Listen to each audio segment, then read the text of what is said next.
Everyone, Dan Nitschke here. Look, I just came from Baton Rouge, and I met with a lot of people that are dealing with flood-related issues, and I'm just shocked. I mean, first of all, I hate wasting money, and there's a lot of companies that are coming in right now, and what they're trying to do is put a scare tactic on you as far as mold remediation, what you need to do and how you need to do it, and if you don't go through them, you can't get certified. Therefore, you will not be able to sell a house. And I'm going to tell you a couple simple ways that either you yourself can handle it or you can have a contractor handle it and save less than a fraction of any of that cost. So the first thing you want to do when you come into your house is you're going to want to remediate all of anything that touched water. So from 4 feet down, let's just say you got 2 feet of water, I want you to remove your sheetrock at 4 feet. Whether it's 3 feet or 4 feet, still come up to that 4 foot level. The reason being is sheetrock comes in a 4x8 or 4x12 sheet.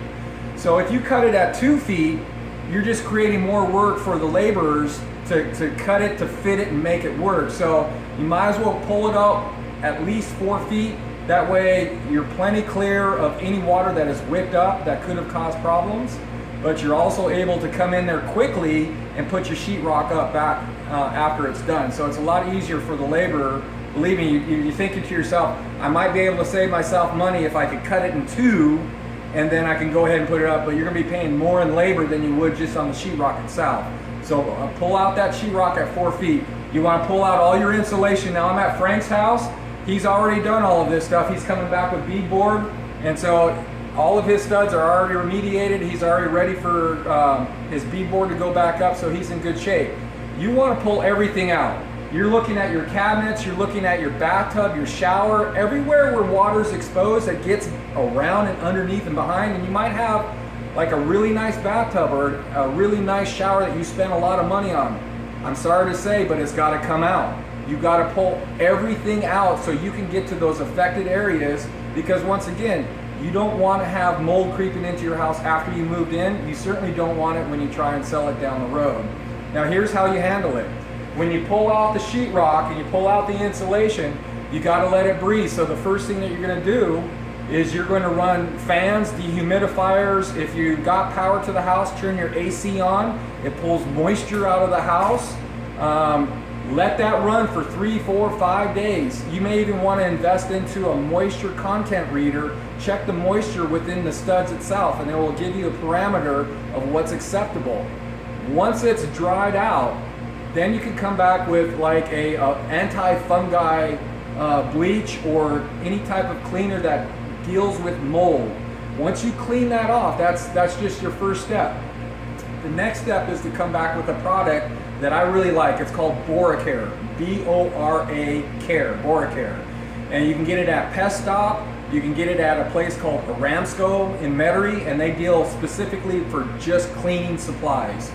Boracare, what it's designed to do is it's really for termites. It detracts any kind of termites from the wood itself. But another thing that it does is it actually encapsulates the wood itself.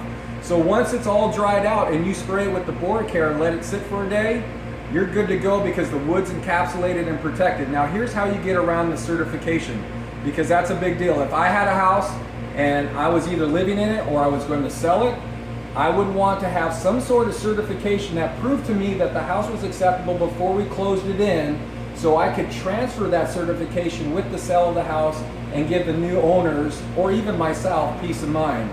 There's several companies out there. If you just Google it, just do mold testing, and what they'll do, the last house I did was, I think it was around 3,000 square feet. They came out and they set up their equipment. They do a vacuum test. They determine the humidity outside, the airflow on the inside.